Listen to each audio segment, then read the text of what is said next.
We are in the waiting room of Relationship Help, where a married couple have been waiting for 25 minutes. Dr. Meisner will see you now.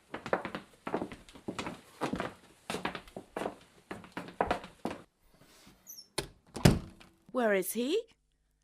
Where is he? We must never make assumptions. I am Dr. Stella Meisner. Oh, I'm sorry, Stella. May I call you Stella? I thought that you were the receptionist. I was standing in for my daughter, Melissa. She's in the bathroom practising. In the bathroom? Practising? In the bathroom practising. Is there anything else you need to know about my immediate family? Sorry. My husband can be very rude. Now, who is speaking first about your relationship? Can't we both speak for ourselves? Not the way it's done. It's 1-to-1. 1-to-2 would be too confusing. But after, say, 10 minutes, we can change the 1-to-1 to the other 1-to-1. Can I start then? Why not? You always do. We've barely spoken to each other since we found out we can't have children. And whose fault is that? Who are you? Gilliana. One more interruption of... who are you? Geoffrey. One more interruption from you, Gilliana, and you will have to leave the room. Now then. Again? Who are you again? Geoffrey. OK. As you can see, I've made a note of both names. That's called problem solving. Geoffrey, you were saying... We barely speak to each other since we found out we... Geoffrey, please try to keep your sentences down to a manageable length. You barely speak to each other. Since we found out we can't have children. Since you found out you can't have children. Geoffrey, I want you to look straight at me and be super aware of what I feel. And this time, react to me, reacting to you.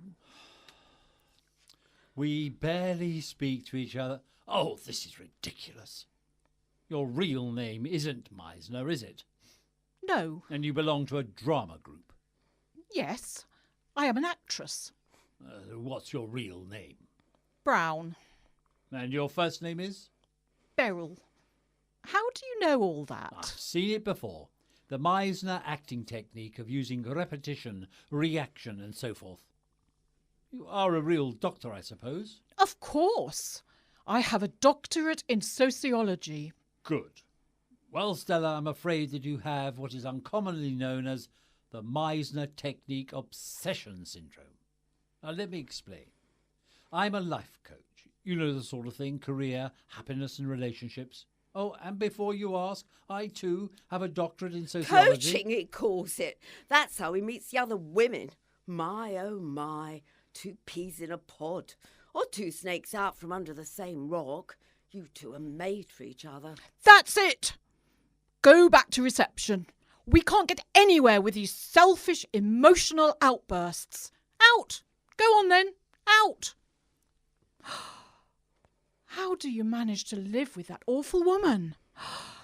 Give me a minute to recover, Geoffrey. She's not always that bad. She just gets upset too easily. OK. Better now. You were saying... We both have a doctorate in sociology. We both have a doctorate in sociology. Oh, please, Stella, for the rest of this consultation, refrain from repeating what I say. I'll try. We should talk about you. We should talk about you. No, I'm not repeating what you said. I'm disagreeing with you. We should talk about you, not me. Why? Because your marriage is obviously falling apart. We should talk about you. My marriage has already fallen apart. It's beyond repair. Are you married? No, I'm divorced. I see. How long did your marriage last? 10 months. And you're running a marriage guidance advisory service? It's not working, is it? I don't know. How many couples have you seen this month? So far, just you and Gilliana. I think that we should explore your options from a life coach perspective. But first, I need to check on my wife. So, you have been standing at the door listening. Yes, I have.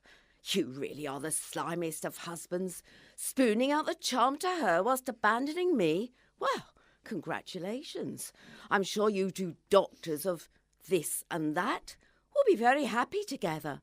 And when you come slithering back to me, you will find all your things in black plastic bags and out with the rubbish. Goodbye.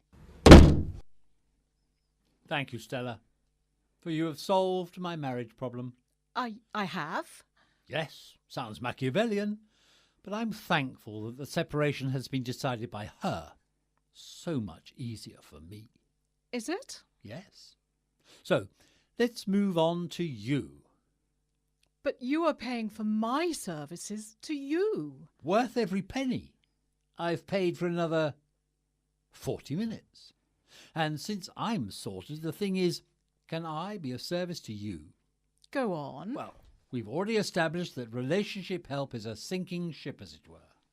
Yes, we were a going concern till about a year ago. When you got into the Meisner technique. Well, yes, come to think of it. It's clear then that on the career side of life, you need to keep things afloat by never bringing Meisner to work with you. Even better, put it to bed. You make it sound so obviously sensible. It is. Take up method acting, or, my dear girl, why don't you just try acting? You just called me dear. No, not really. I was just quoting Larry, Laurence Olivier. You just called me dear. I heard you. Oh, dear, please don't keep saying that. You just called me dear yet again. I didn't, did I? Anyway, that's your career solved. Now for your happiness. Happiness? I can hardly believe this. You can make me happy too. Possibly. What makes you happy? Sex. We'll come to that later. Will we? Yes. What other things? Acting. Receiving the applause of my public, the bouquets, and my very many admirers. How old is your daughter? Never mind about her. I mean, about 17. There we are then. She's old enough to look after herself, and you are more free to pursue your love of acting. You're right. I'll join another drama group. 2 heads or personalities are better than one, so why not have 3? Including myself, of course. Good. All we have left then is your love life. You are a very audaciously cunning man. I could see this coming from a mile away. What? Come on, Geoffrey. Choosing my place to break with your wife, and then all the Freudian slips. Asking if I'm married. The subtle mention of bed and of making me happy. And then you kept on calling me dear. And you even found a way of almost innocently promising me sex later. Not very professional of you, Geoffrey, was it? Oh, I can't remember any of that.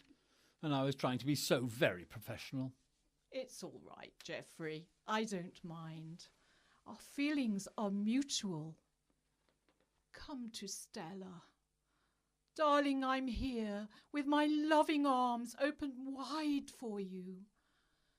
I've been looking into your eyes, and I know that you want me.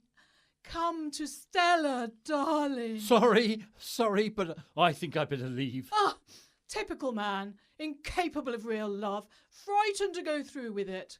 All mouth and no action. Out! Go on then, out! Who are you? Melissa, who are you? Oh, of course. Well, Hello and goodbye, Melissa. And good luck with your life. Melissa, get in here. Stand just there. Now, look directly at me. All men are hopelessly in denial.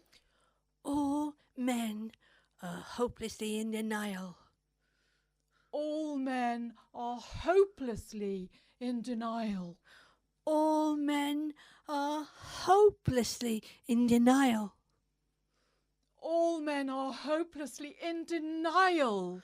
All men are hopelessly in denial. And are useless bastards. And are useless bastards. Meisner, a radio play written and directed by Dave Patchett. In Meisner, Stella was played by Sue Stevens, Geoffrey by Peter Joyce, Gilliana, Alexandra Knight, and Melissa, Julie Mason.